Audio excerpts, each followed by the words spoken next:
welcome everybody. Today I'm joined with a special guest, Rob Knake from Knake Corn, Yeah. right? Yep. Yeah. So, Family business, yeah, proud of that. Yeah. if you haven't had it, you got to go seek it out. Where can they get Knake Corn? It's only, Oh, yeah. Give a shout out. Yeah. If you're in the Coleman, Michigan area, near Magruder Road, you probably could get yourself some Kanaki corn. It's the sweetest you'll have. So, just to give a plug for the family business there. oh, that's funny. So Rob being part of this, anything we say is not an endorsement. That's just Rob's family corn, and if you see him at NCSLI, some of us wear the shirts, so it's a joke that we have going that they are very well branded. Kanaki corn is so that's Yeah. yeah. Got the talent in the family there in the marketing side of things. Yeah. Yeah. So besides the corn business, what are you doing? What are you doing with NavLab and this these days? Oh, sure. Yeah. So, fairly recently, I've taken on the position of the acting chief of NavLab. So, Dana Lehman, who was the prior chief and had been for, I believe it was 9 years that she officially had Wow. that role, now is the acting director of the Standards Coordination Office, which NavLab actually falls under here at NIST. So Dana Oh, is still cool. my boss. She's still right down the hall from me, but so she kind of moved up a position there within the Standards Coordination Office, and then I've moved in as acting role to take her place. So now, I don't directly manage any of the laboratories, but I oversee all of the laboratory programs here at NavLab now. Is my main responsibility. So a couple changes there at NavLab, but the good news is that we're just still able to kind of hit the ground running as far as the normal functioning of all of our programs, and I'm fortunate to still have Dana right down the hall as a resource for questions and whatnot to leverage those years of experience she had as chief. Yeah, those 9 years, you can't. I mean, you don't teach that. You don't teach the politics of right of Yeah. government, of the organization, of any company, really. It's not a political thing. It's just there's certain things that have to happen, and people have knowledge of how to get things done. And Yeah. that's where the experience really comes into play, is having that knowledge base to say, hey, how does this work? Because before we got on, I was talking to you about some old Eisenhart stuff at NIST, who was the chief at NIST, and just a huge brain. Paul Reese turned me on to read all this stuff in the 60s and everything else, and there's even a movie that NIST has on the battery additive, Hmm. Hmm. that people can seek out. And I wish I knew it off the top of my head, but I'm getting older, Rob, so I forget the names of everything. I just Yeah. like know I can, right? I know I can go NIST movie on battery and find it. In fact, we'll search it now for the people in the back. Yeah, yeah. That's the nice thing is, we could rely on the internet and different search engines to supplement our old aging minds, for Yeah. that.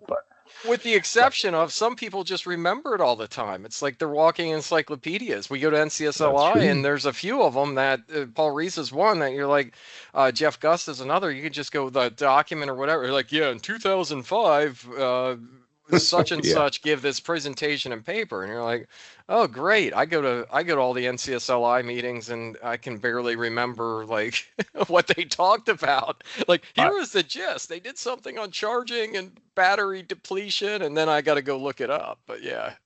yeah, yeah. I'm always impressed by somebody who has that kind of recall in their memory because that's not me. Uh, but yeah, it's one of those things like you were mentioning earlier, though, Henry.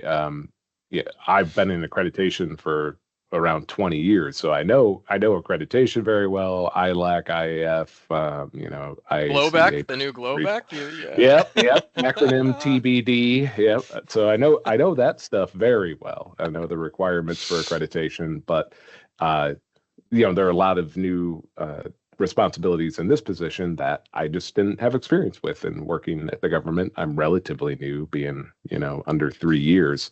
Right. So yeah, having Dana and the knowledge of just who do you need to talk to for certain things, and how do the processes work for these new responsibilities I have to have that person still there and available as a resource is a huge huge value and positive for me. So Yeah. um, And yeah, she's a it's overall pretty awesome person too.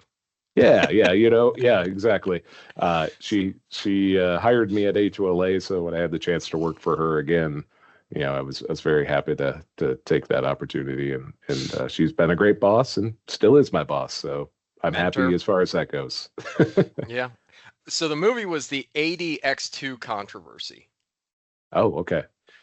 So it's a guy sought to make a fortune with his chemical additive, and he would claimed he would revolutionize the car battery business, right? And Hmm. what ended up happening is the old crank starts. You crank it up, right? Yep. Wait a little bit, and it would turn on. If people that knew what they were doing, it would just turn on anyway, right? So he had this Mhm. additive, and he said instead of cranking, if people would keep cranking and cranking and cranking, he knew that they'd take this additive, they'd crank, put the additive in, enough time would go by till you fiddled with everything, and then crank again, the car would start, right? And the Eisenhart and everybody at NIST did these experiments and basically said this is crap.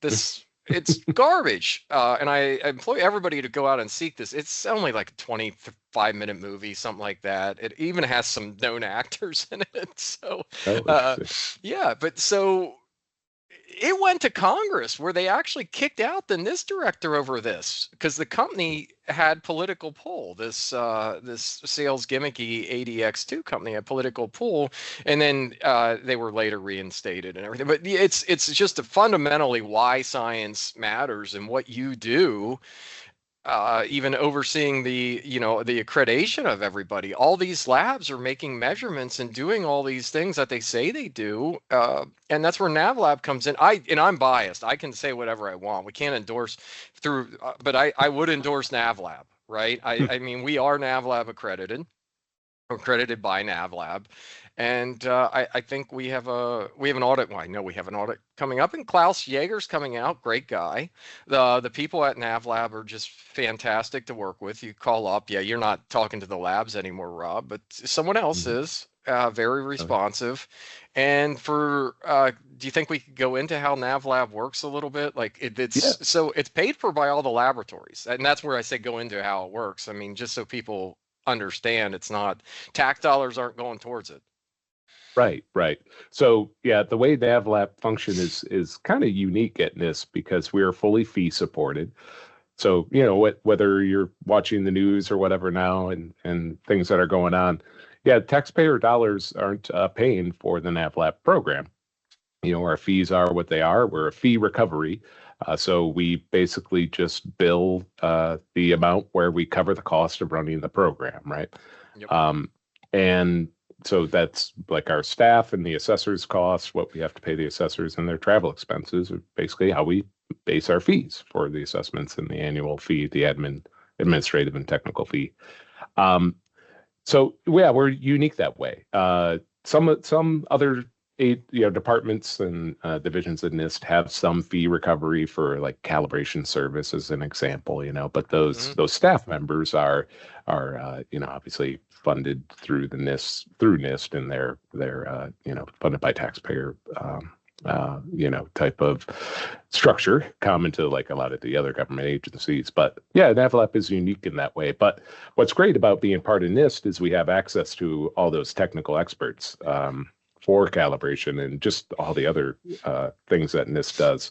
So that makes us a bit unique as we can access those experts and that expertise a little more easily than like another accreditation body could, for Right. example. Like when we've had our first assessment, which you have terms for everything, and I don't know them, so I apologize. But yeah, you have your Mhm. surveillance, and then you have the other ones. And but when we had our Mhm. first assessment, yeah, the Kevin Chestnutwood, the head of the force department at NIST came down. That's awesome. Of course, Yeah. I was asking him questions all day long, Yeah. but Yeah, I mean it's pretty unique, at least in the U.S. It's pretty right. unique. Yeah. The a lot of other countries are their accreditation bodies in their country are governmental. A lot of them have direct ties to the National Metrology Institutes as well. Yep. You know, I just was doing a peer evaluation of an accreditation body in Thailand last week, and you know, they had similar access. They had a lot of access to the technical experts from their National Metrology Institute, and oddly enough, when I was witnessing the assessment they were doing for a lab that was adding gas flow to their scope, the technical expert just so happened went and got his master's and doctorate at the same university that I went to in the Upper Peninsula of Michigan. Oh, And wow. so here we are meeting each other in Bangkok, you know, at this calibration assessments, and we both work at National Metrology Institutes, you know, in different countries. It just was it's a small world, you know, That's especially in awesome. metrology, I guess. So that was kind of neat. But yeah. Do you have fun in Thailand? You know, it's a peer evaluations are a lot of work. So basically, I saw the airport, the hotel, you know, the office of the accreditation body, and then the laboratories that we were at. Um, didn't have a lot of time to do any sightseeing. It did have one afternoon where we went to like a large mall that Okay. was, you know, nearby, and I ate a lot of great Thai food, you know, which I I love enjoyed. Thai But food. Yep. yeah. Yeah, it's you know, they're 10 to 12-hour days, so you don't get a lot of time to do much exploring, unfortunately. That's what people fail to understand. Oh, you went here, you went there. Well, yeah, you get like the hotel bar. You might get a some local cuisine, but yeah, you rarely like even when we go to NCSLI. But this year I'm going. Uh, when we go, I'm making sure I see the Rock and Roll Hall of Fame. So that is plug NCSLI is if people want to go. It's in Cleveland and it's in July and it's right by the Rock and Roll Hall of Fame. So Yeah, yeah, and you know, Cleveland, I think over the years hasn't necessarily had the best reputation, but I actually really enjoy downtown Cleveland. I think it's really nice. That time of year is a perfect time to be there.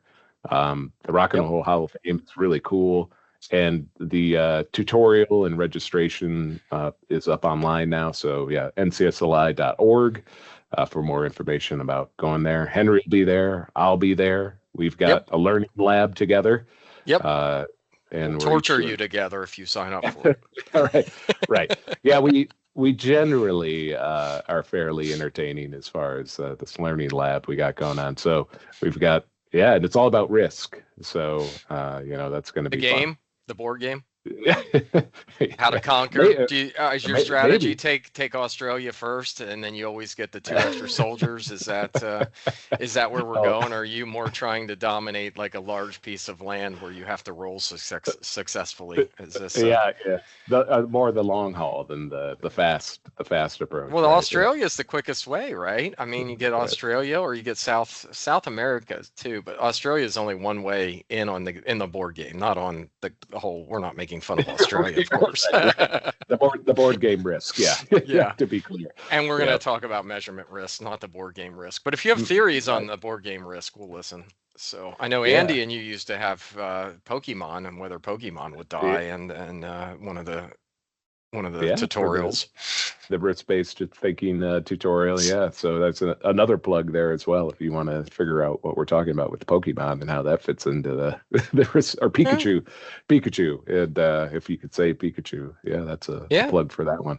Well, it's the Yeah. overall risk is just in general. When we start going through metrology, there's risk everywhere, right? You can't Yeah. avoid it. No. You can help mitigate it. You can try to minimize it, but you can't avoid it. So there's so many. I mean, just yesterday we were talking about power safety issues, and if in at Morehouse. So we're talking about if the power goes out, can we get a load cell out of the machine? And all of our machine, a couple of our machines are three phase or yeah, three phase, and the one is like maybe not. And I'm like, well, it's the 120,000 pound machine. So we were going back over like, how do we mitigate this risk? If it's a 100,000 pound load cell, we lose air. Who cares? It's not going to overload. If it's if it's a Right. 50,000, that's a risk. We have a 30,000 pound machine. So it was really if someone says and tension we can get out really quick. We're pretty good the way things go and the way the machine works. So they were talking about putting a battery on it. We were talking about power additional power options, maybe a generator if the power went out. But we lose power maybe 5 hours a year, Right. and it's usually because someone hits a pole, like a truck Yeah. hits a pole, and so yeah, it's just risk is that it's like, what do you do? And we haven't had an Mm. accident where we damaged one, so this is a minimal risk, right? If we put the Right. battery on and the float charger, and this is a pretty cheap solution to allow us to get something out, so we probably will do that. Whereas the generator's like a 50 grand solution for Yep. something that hasn't Right. happened, right? Yeah, so Right. Right. Yeah. yeah. Yeah. I mean, you're right. I mean, we all take risks just getting out of bed to go to work each day. I got Yeah. now that we're back in the office 5 days a week, I'm on 270, in bumper to bumper traffic Oh most yeah. days. And that's a much higher risk than when I would just get out of bed and walk across the hallway and start start Yeah, you working, risk. Yeah. Or one guy, I'll out him because he's funny. He threw his back out. I said, "How'd you throw your back out?" He said, "Putting his underwear on." So that was a you Yeah, your see, yeah. risk putting your Yeah. underwear on. That was a Yeah. new one. I guess you could Yeah. trip and Yeah. fall if you're not sitting down and standing up and twisted. That's And right. yeah, I Yeah, mean, then yeah, you look at how do you mitigate? Well, you could not wear underwear anymore, but then that yeah. introduces a whole lot of other risk, Oh yeah, So especially yeah, if you go outside or if you go to work. So what's yeah, NavLab's right. policy on that now? Oh, I don't think we have an official policy, but Oh really? So I think so is yeah. clothing optional? No. Oh yeah. I'm Well, sure underwear it's not. specifically, There's I don't somewhere. know. So Yeah, you I'm can wear sure. your underoos to work. So Yeah, right, right. But no, but the important thing is I think making people understand that there are all these risks that even subconsciously they're evaluating, just every day when you go out. And then in our world, obviously, it's trying to identify and quantify and then manage those, right?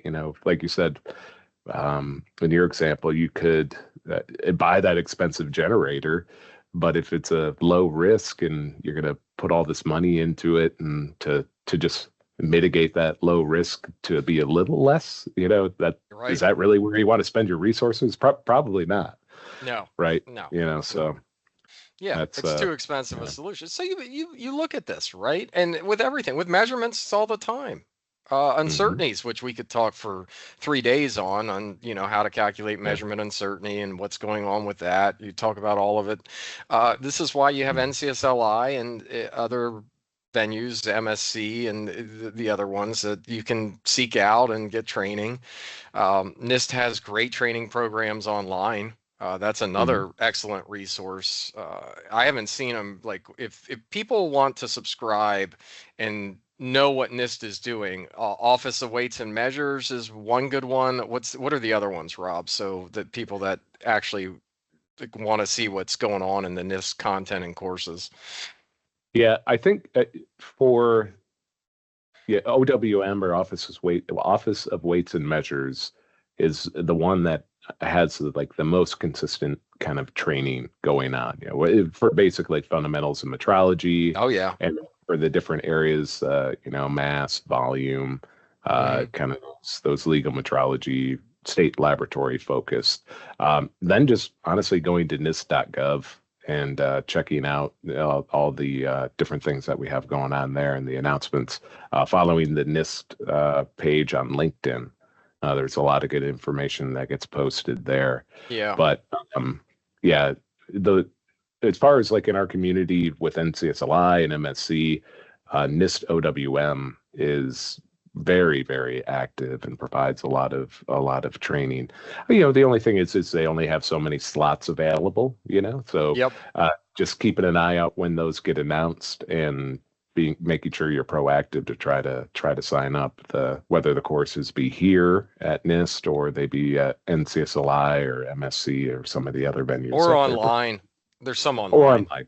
There's Right. some, I Yep, or think they online. had, what was it? Fundamentals. Georgia Harris was doing some online still, fundamentals of metrology. And if you can get even somebody that's retired from this and still active, it's really good to seek that out. Just Yeah. because they won't be there, who knows how much longer that'll go on. I think NIST will train for and offer training for the indefinite future, though there's certain people that are very, very good and have the, 40 years experience probably aren't going to do it forever. So, Yeah. but yeah. And maybe the courses could some of them get dropped. I mean, I don't think weights and measures would, like you said, weights and measures and stuff Yeah. won't get dropped, but maybe the some uncertainty ones. I mean, things are changing with the NIST uncertainty machines. Great to check out. You can go on there and do that. But Yeah. yeah, lots of cool stuff. Lots of cool stuff with Mhm. NavLab. The other thing, if people are listening, there's a podcast from Sign Metrology Today, where Rob talks all about accreditation and how that works and all that. When he said ILAC and the things that he's active in, what's going on with that. The only thing that I don't think we talked about in that is this merger. Mhm. I can complain and vent to you, but in the rest of the world may know this. But now when you cite ILAC, like citing ILAC, any ILAC document with the OIML, it is a long freaking string to properly cite those resources now, right? Yeah. You used to just say ILAC, G24, 2000, blah, blah, blah. And now it's like at least 2 lines, the full citation with adding the OIML and everything else. So what's that Mhm. about? So ILAC and OIML officially came together? Well, so ILAC and OIML have a a liaison relationship, right? We work closely with OIML.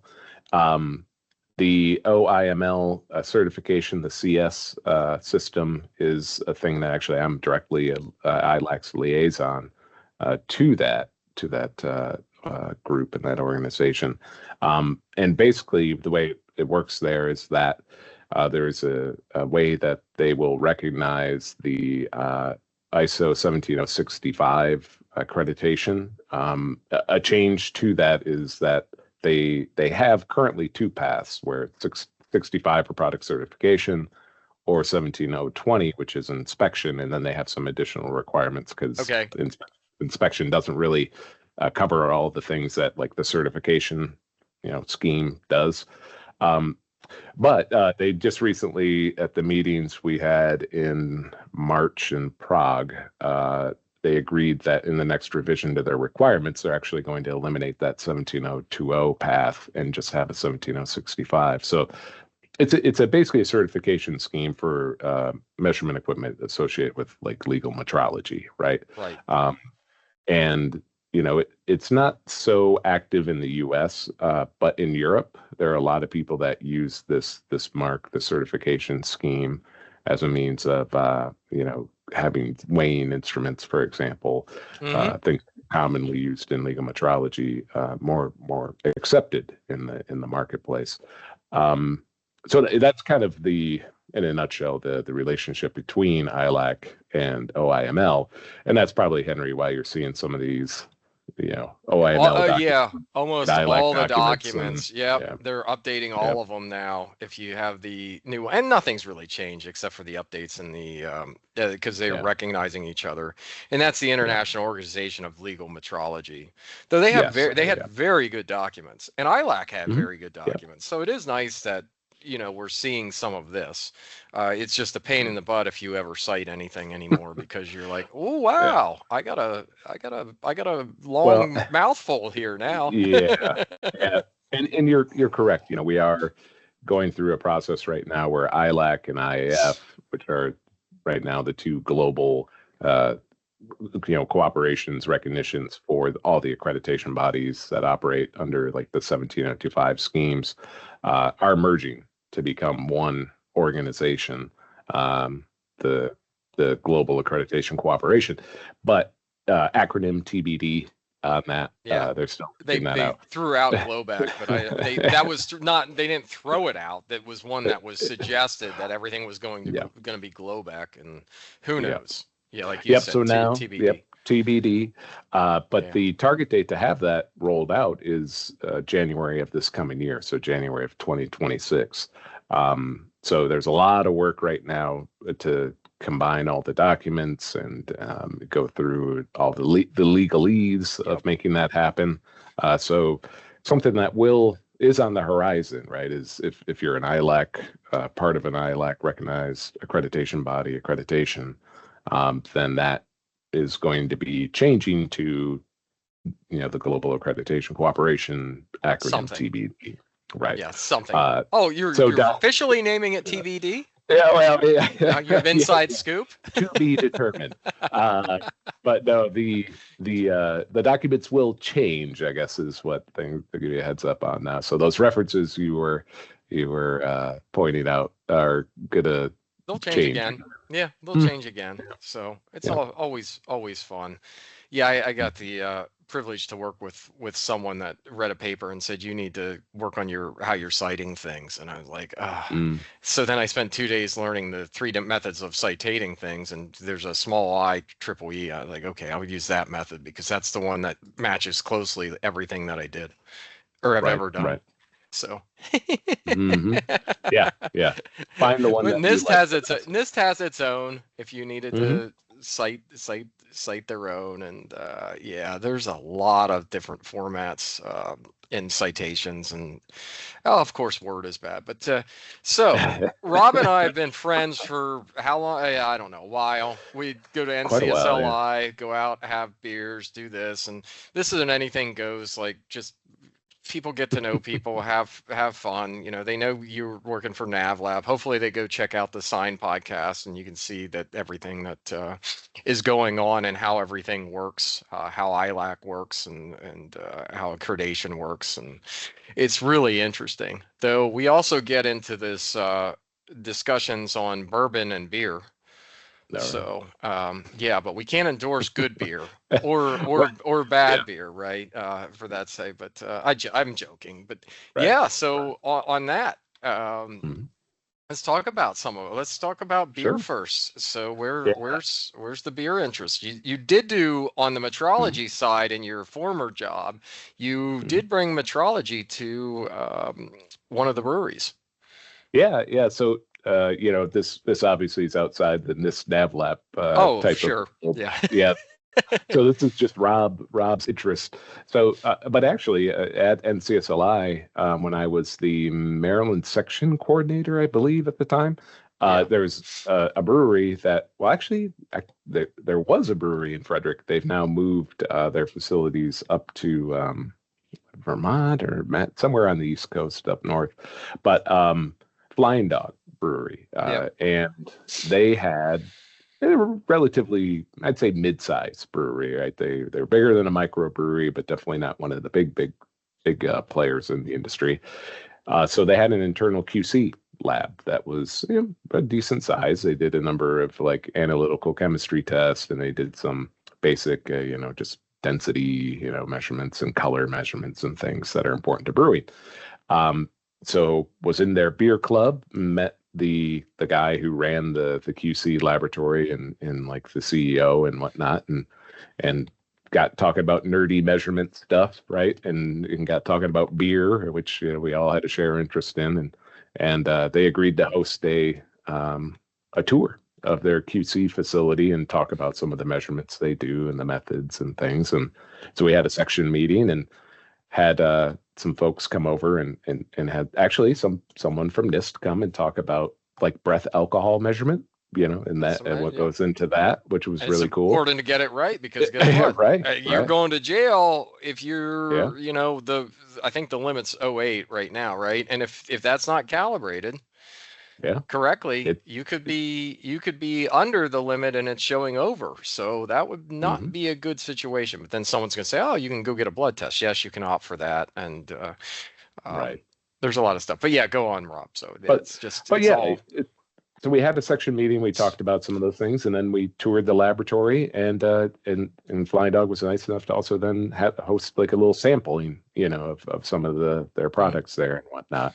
Uh, so it was just a nice way to kind of introduce the things I like, metrology and beer, into the same type of meeting and get a lot of the other measurement nerds in one place that enjoyed it. But and through that, I did a little bit of home brewing myself. I haven't done it in a while now. And, you're making very basic measurements in that, and And Yep. the better you can measure and the more consistent you are in your process and procedures, the better beer you're going to produce, right? Um, Right. It's breaking the sugars down from the yeah, grains, right? And how yeah, you yeah. the temperatures and all. There's a Temperatures are lot. critical. Yeah, Yeah. yeah, yeah. So that's kind of how I got science into it, but you know I just kind of also enjoy the taste of beer. So Well, back then too, I mean, there were some fun yeah, ones. We were joking about their yeah, pickle beer that was something else. And then that right. particular brewery did a Dead Rise. Remember that? The crab Mm-hmm. beer Yep. where they put Yep. With Old Old Bay Bay. with Mm-hmm. McCormick.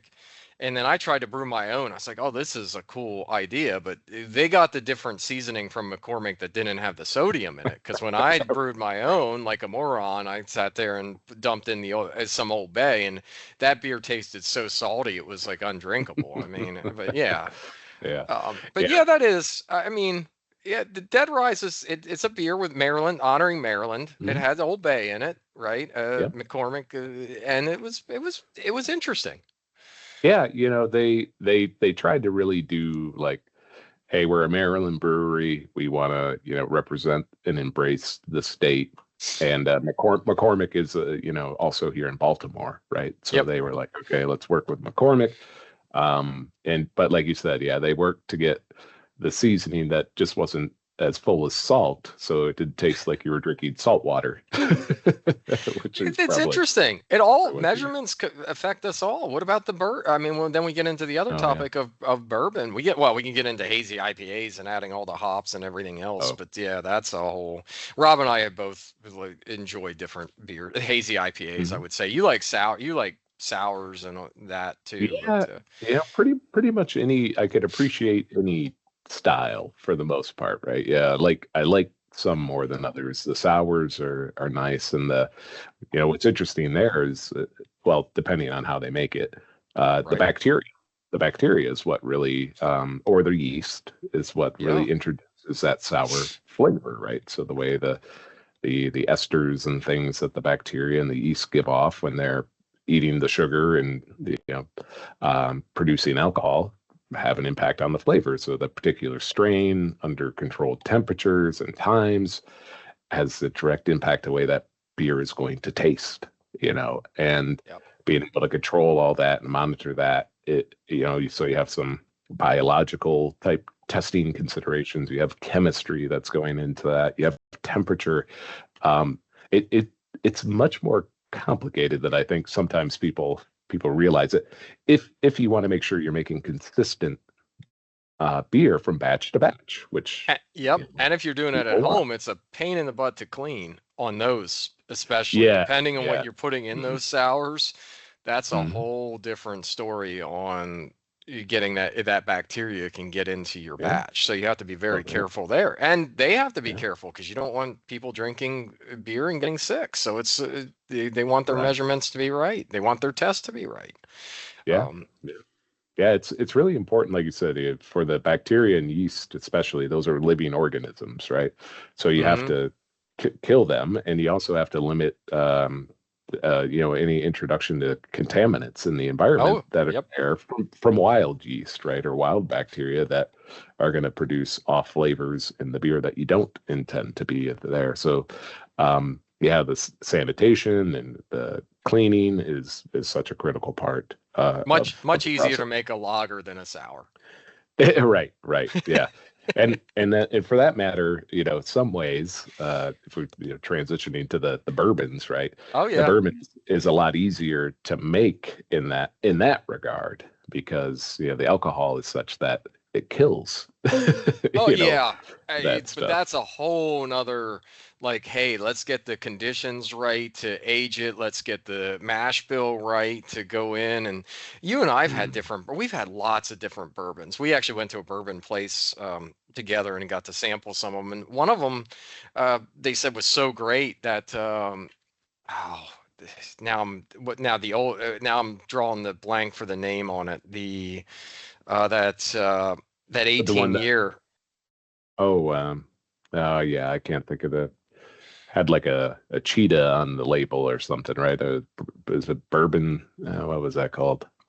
Yeah, we got to Yeah. try a bunch of different ones. The place had an A-B selection. So if you went on one day, you got these rare ones from the A side of the bar. And if you went on another day, you got the rare ones from the B side. And the pricing was reasonable. But yeah, we were drinking Stag, not to throw all these great names out there, but yeah, but Stag Yeah. was one that really good. That's a super high alcohol beer, and then these other ones. But the what was interesting is what the aging, just the Yeah. general and the talk.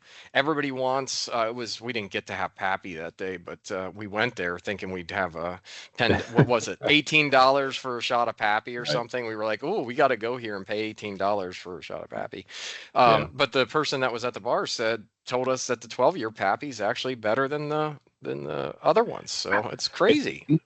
it all comes down to your palate, right? And Yeah. what you like. I mean, you pay usually anyway.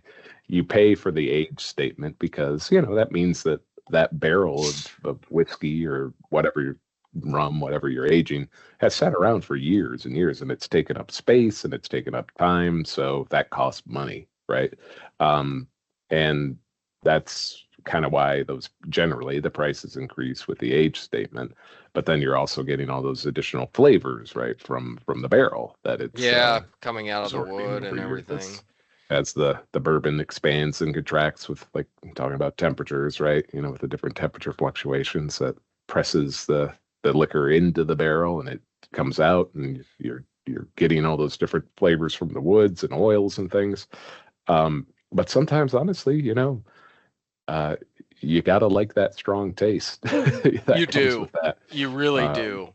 And that's where yeah. you can get, if you wanted a cheap bourbon with some heat to it, you could just get like an old granddad to start or something. And there's so Mm. many of these. The bourbon world's just absolutely insane right now. You Yeah. and I know we see a bottle or we go try one and you're like, yeah, we wanted to try the a kosher Buffalo Trace had a good kosher one. We want to try that. I couldn't taste the Mhm. difference between the regular one. I mean, that was just Yeah. my palate.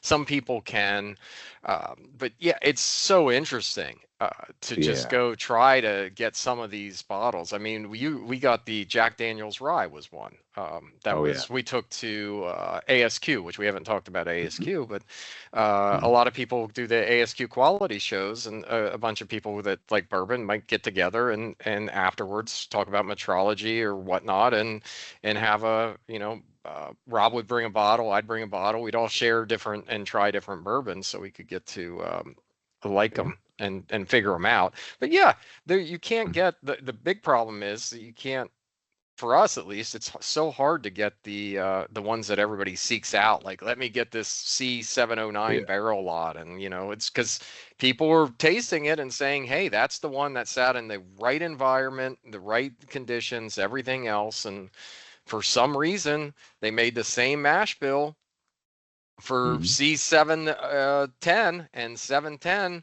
Usually, someone will say, "Oh, it's just quite not quite as good." You know what I Yeah. mean? It's so Yeah. crazy. Yeah. Yeah, it's hard to, that kind of stuff. It's fun to some extent to chase a bottle and be like, I got, I got to try this unicorn or whatever, right? Yeah. That are people are talking and hyping up. But I think that there are a lot of good bottles that are in that, 30 $40 range, right? That you can Yep. find in stores, Yep. and from my normal drinking are very enjoyable. And I can't say that, every $100 bottle I tried, I've liked two or three times more than the normal one No. I can get. So that's one of the things that I always try to remind myself is that, is this $200 bottle really going to be five times better than this $40 bottle that I have over here at my bar already? But Yeah. The one we had was called Fang Pursuit. I had to find it. It that's right. bothered Yeah, me. yeah, Yeah. And it was yeah, supposed to yeah, be this great, like it was highly recommended. We all were like, right? yeah. And you're so right. It just depends on your taste and what you It's what like. you like. Yeah. And what was interesting is the one, I can't remember if it was called Whiskey Thief or the one distillery that back in like the 80s, 90s when the bourbon depression was on and like they basically couldn't get rid of bourbon. It wasn't popular like it is now.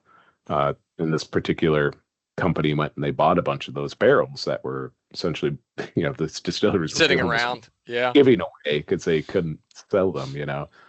And then they just sat on them for 20 plus years, right? So now they got all this aged bourbon that's like extremely valuable, and they're taking that and they're sampling from the barrels and they're making all these blends of this, this very old, high quality bourbon now. And I was like, boy, that was a smart business person to sit back and be like, okay, I've got some resources now, and I know that the tide will turn eventually, and this will become popular again, and I have the ability to buy it up and just sit on it. And I what it makes me wonder, how much they paid for that barrel versus what Oh, probably they not were able to much. return. They're Yeah. they're So struggling. Like the people in Kentucky, some of the distilleries are going under, or they're merging, or they're doing this. I mean, they just had to date this a little bit. They just had a huge flood mm, where hmm some of them are underwater. So that, supply and demand economics. So it's interesting. yeah. You and I like it. I mean, we like the different sampling the different beers, sampling the different bourbons. There's a lot of people in metrology that's kick out if or like NCSLI going back to that. There's usually NCSLI has a metrology on tap night where anybody that's part of the conference can go out and have fun and have a few drinks with everybody, like Cal Lab Magazine and some other Cal Lab Solutions, I think, right? And the mag, Yep. well, Michael Schwartz and, Yeah. and a bunch of others I usually think EBSCO sponsor. has also helped sponsor the Yeah, last couple of yeah, a years, bunch and of yeah, they put on a nice fun event. Yeah, yeah, to Met go. K, I think, sponsored sometimes. Hmm But yeah, they get a hmm bunch of sponsors. Fun event. You go out, you have a beer, relax, talk to people, do the networking, and then you have somebody that's an actual contact that when you have a question or something like, how do you know? Like, call Rob. Who do I need to talk to on this particular parameter for NavLab or do this? You hmm have these people that you meet through these organizations. Try and bring that full circle back to Yeah. NCSLI and our Right. detour on beer and Yeah. bourbon, but it's fun. And if you don't drink, it It doesn't is. matter. You just go. People go hang out. I mean, Rob has Mhm. done karaoke. I don't know in his Yeah. official NavLab position now if he's still gonna come Oh in yeah. like a wrecking ball. But I I don't know. I He's still got I still love new karaoke. songs. What's that? Do you have I new still love songs on karaoke. Oh, I'm always adding to the list. you're Yeah, I have adding to the list? a notes page or whatever on my phone that and whenever a song strikes me as a good karaoke one, I add it to the list. So yeah, have no fear. I have many songs to choose from and Are you new are, ones to pull are out. you bringing out any old school songs like Michael Uh, Jackson? Tiffany could have been by Tiffany. Sounds like that would be a real treat for uh, everybody. yeah, I don't. I got from all eras and all Hanging genres. tough. So yeah, yeah. What's the most ridiculous one that you can remember? Oh, oh boy, most ridiculous, huh? Michael That's Bolton. it. Have you done the Bolton? No, no, I mean honestly, probably the most ridiculous would have to be something like Tenacious D or Oh, something the like Jack that. Black. Yeah, Jack Yeah, Black and Jack Kyle Black. Yeah, Glass. Yeah. right, right. Yeah, most. Yeah, those are probably the most absurd. Singing like Out there. Dio. Oh, Dio, yeah, I can't quite pull Oh, that off, but yeah, Flight of the Concords or Tenacious D are probably oh some of the yes. sillier songs that Jermaine I've done. Clement, that Flight Yeah, of the Concords. Yeah, if people are looking to watch something silly, that's Flight of the Concords was what three seasons. I love that. And then yeah, yeah. then they went on a tour. That was Tour quite a and funny one, funny What We show. Do in the Shadows, was all Yeah, connected through them as he well. did that. It's I still have Yeah, to watch that TV show, but I love the movie. I yeah. was I yeah. I would recommend it. It's a lot of fun. Yeah, it's a good time. Yeah. It's hard with we like comedies, and that is a funny one. I'm trying to think what else that's just been out lately that's just been funny Yeah, to yeah. watch it. There aren't as many of those that make it to theaters anymore. No. Mm-mm. I think that the Hollywood system right now seems like to be focused on the big blockbustery, actiony, Marvel superheroes, that type of stuff seems to make them the most money, I guess. I don't I know. think I know Minecraft made money, so Super Mario Brothers made Oh, money. yeah. Yeah, so Yeah, you they have those. get fees, right? Yeah, they can get Oppenheimer made money, but yeah, on the comedies, I can't tell you the last time we had like a funny Seth Rogen movie or Cheech and Chong yeah. have a new movie, but I don't. They're older now and stuff, so I don't know. I like them. I've seen all Yeah. their other ones were quite I, funny, and they're but probably streaming at this point. That's the other thing no, that it always came out in the gets. theaters Oh, surprisingly, and okay. then horror movies do well. There's a whole different. Yeah. We are going over the place, but that's fine. Yeah. That's what we want to do. Yeah. It's just a Yeah. conversation for those listening, and Well, I'll throw an different interesting pieces. movie I saw recently that was a different kind of movie was Sinners. Have you seen that or heard of No, that? I want It's, to see Sinners. Yeah, it's doing yeah, really well. I Ryan would. Coogler did it. The Hmm. director, he's fantastic. With Michael Yeah, B. it was. Jordan's in it too. Yeah, it was pretty new, and it was just a lot of fun. Oh, Maria and cool. I went into it not knowing anything about it, and that was really a good way to go into it, I'd say. So, yeah, there are the ones out there that are unique and doing new things that still do well, but I do miss those cheesy comedies that seem like in the what Yeah. 90s and 2000 early 2000s, Some of them, yeah. Naked yeah. Gun, they're rebooting that with Liam Neeson, Oh, and I thought, yeah. oh man, how can that work? But I saw the preview and thought it was funny. So, Seth Okay. MacFarlane did the movies, Ted 2, all those, they were fun. Yeah. Yeah. One of our friends that we both know that works with me has not seen the Ted movies, and I was shocked. Wow. Yeah. That Yeah, seems our mutual friend. right. Yeah, I know. I told her she's got to watch. She's got to Right up watch her them. alley. I Yeah, know. yeah. I know. The Ted movies are fun. So back to Mhm. to wrap up NCSLI. That Yeah, you will be at NCSLI, correct? Or yeah, you're able to travel there, and you were yeah, doing a yeah. learning lab. Everything seems, yeah, okay for the travel there as far as I know at the moment. And yeah, so I personally will be doing two different tutorials, two learning labs. That one with you, and then Carol Hockert and I are going to do one on PT. I'm not the And only one. I can't believe it. I know I I'm probably can't wondering. believe you. Uh, Oh my. I'm a That's all popular right. guy. I That's all got lots right. of people on my dance card. You know what I mean? Yeah, Yeah. I So I know. gotta. I know. Yeah. Carol's great. That's another, Yeah. Yeah. just fantastic person Uh, that's gonna be there, and yeah. yeah. The So program's looking really good. And it's nice that Cleveland's a good venue as far as, the expense is relatively low. The yep. hotel venues are really nice.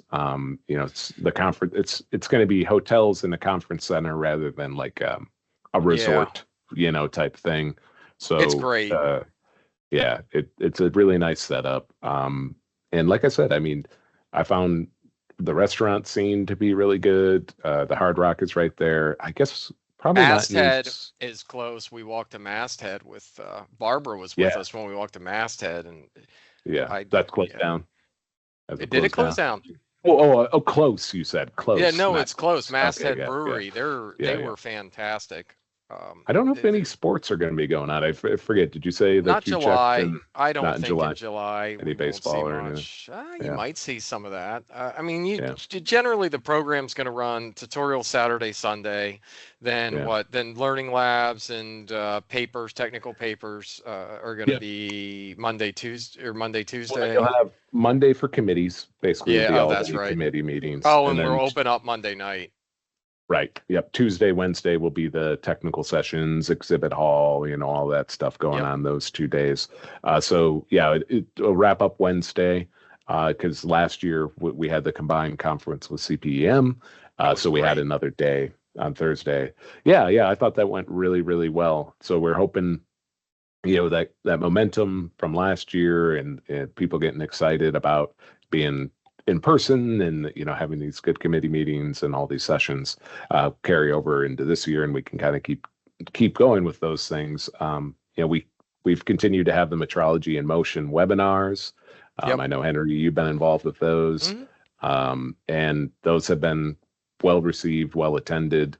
And we've got section meetings that are going on. So it's starting to feel more like, the pre-pandemic again. It just really it took a while to get people back into the Yeah, and then normal there's swing of there things. are some things like the government freeze and travel that kind of is bummer. But if you're local, if you're around there, I know some people that can drive, so that there'll be people out that that are part of the government because we're not seeing them as much anymore, and that's Yeah. something that we don't have a whole bunch of time left on this one, but that is something that I think everybody needs to start thinking about is how we do in person versus virtual and the trade shows.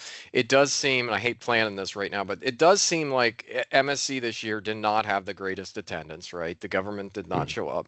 And it does seem like it would might we've talked about it before that it might make sense to have one big show, right? And mm. it's just people, I don't know if they'll ever do it or not, but it's a lot, Yeah. right? Yeah, it is. And, we, it being we, NCSLI and then MSC, the boards are working together more to talk Yep. about like these type of things, Henry. And I Yeah. don't know, if there'll No, be no, a right. time where they're Right. combined or anything, but I just, yeah, thought it would be worth noting that the boards are hearing the feedback and whatnot, and that it sometimes is a challenge to try to get to two shows, or how can we collaborate more? How can we kind of maximize to ensure that the community is getting the biggest benefit out of these events? So, um, yeah, I don't know where that'll go in the future, but it is something that both organizations are talking about, because at the end of the day, we're both just trying to support the metrology community and make better measurements and promote Right. education and not. So we got the same goals, and we are trying to work together best we can. Well, everybody has that goal. It's just how do you do it? How do you get the information we have out to more people?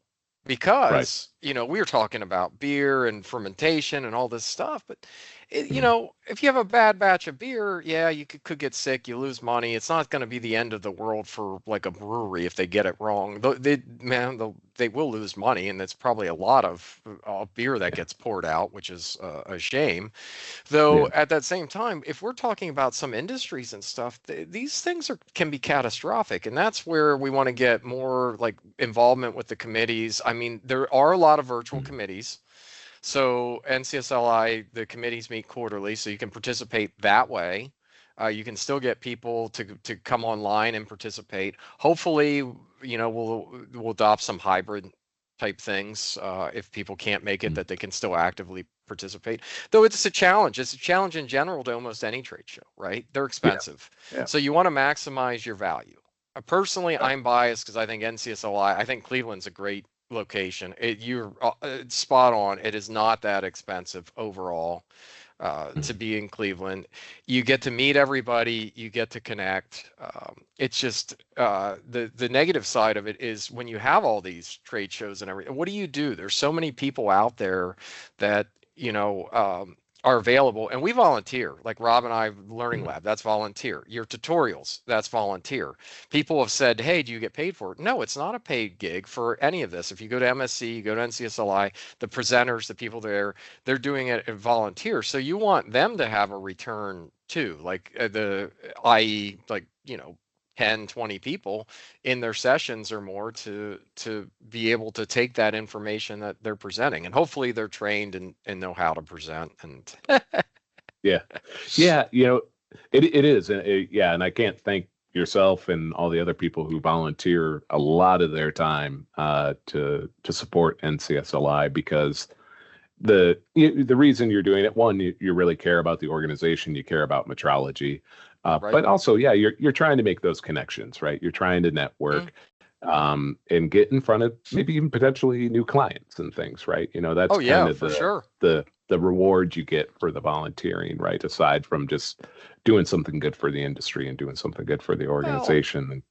yeah. But You make yeah. contacts, and then those Hmm. contacts have questions, and then you get to help those contacts, or you make other contacts where you say, "Hey, if you want pressure, go over here. If you want mass, go over here." There's these people, and Hmm. there's people don't realize this, and I think you do get it. The more you're ingrained in these organizations, the more you know who's going to give you the better measurement. And not to knock anybody, but it's just you talk and talk, and you're like, "Oh, this person teaches at missed X number of times. Let's talk to them about this. And sure enough, they are up to date on all the ASTM standards, up to date on everything else. You're having discussions on measurement uncertainty, and now they're educating you on things. And it just, if you follow that train, now you know, hey, if I ever have a need for mass, I I have somebody. If I ever have a need for pressure, I have somebody. It might not be in your own industry. Yes, the goal, of course, is to get more client. Every business is, most businesses there are for profit. Even the non for profit want more people, right? I mean, Right, that's right. like for NavLab, I want everybody to join NavLab right now because then our fees all go down that we pay. So, right? I mean, That's right. Yeah. it does. Yeah. The more people you Yeah. get. But I think Rob, and to wrap it up, I do think Rob, Dana, and everybody that's in NavLab are just exceptional individuals and people as far as working with them. And the assessors that we have all been great. And not to knock any other AB or anything like that. I just, the experience has been so positive and so fantastic that you'd want more labs to have that experience, Well, right? thank you, Henry. I appreciate you saying that. Of course, I'm biased, Well, but yeah, yeah. yeah, we definitely try very hard to not only provide the quality accreditation service, but a good customer service experience. And so I'm glad to hear that that's been your case, and that's Yeah. what we're striving to do. And I'm really fortunate to work with the group that I work with. They're great people, and I now I'm the chief working with these folks. I'm so excited to have the team I have. So That's yeah, awesome. yeah, Happy you're that's what. the leader of that team. I mean, it's really, it starts with that. We could go on about, hey, this won't show up. This is the Speed of Trust by Stephen Covey. We could go on and on about Yeah. management books and all that, but it's something. If you go into a lab that has all this and works on culture and stuff, their measurements are going to be better than if you work on a lab where the owner's like, let's save every dime we can and not purchase the right equipment. And we see it.